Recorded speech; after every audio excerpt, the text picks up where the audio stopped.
Et la belle-mère, donc la reine-mère, avait une plaie au genou et une plaie qui ne cicatrisait jamais. Et une plaie sur laquelle s'agglutinaient toutes les mouches du village.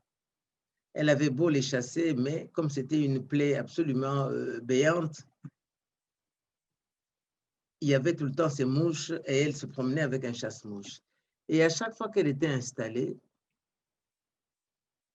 euh, il y avait son gendre qui allait s'installer juste à côté et qui riait.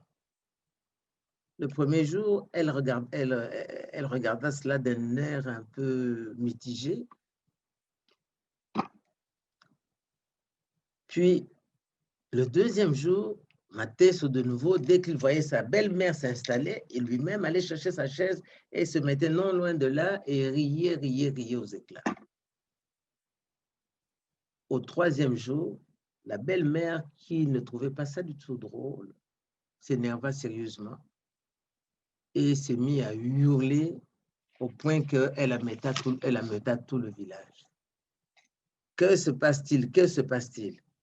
Ah, Matesso est en train de se moquer de la reine-mère. Ah bon? Mais cet étranger, pour qui se prend-il? Déjà qu'il nous a pris notre princesse et maintenant il se moque de notre reine. Non, mais ça ne va pas se passer comme ça.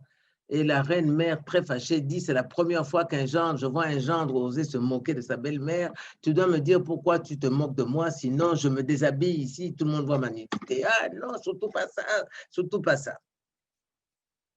Et là-dessus, la belle-mère insiste et puis tout le monde emmène la palabre chez le roi. Le roi, très étonné, très colérique, se tourne vers son gendre et dit « Mais tu vas nous dire pourquoi tu t'es moqué de ta belle-mère? Ça ne se fait nulle part. Si tu ne dis pas ça, c'est très simple. On te jette dans la rivière et puis les crocodiles te mangent devant tout le monde. Ça sera le spectacle. »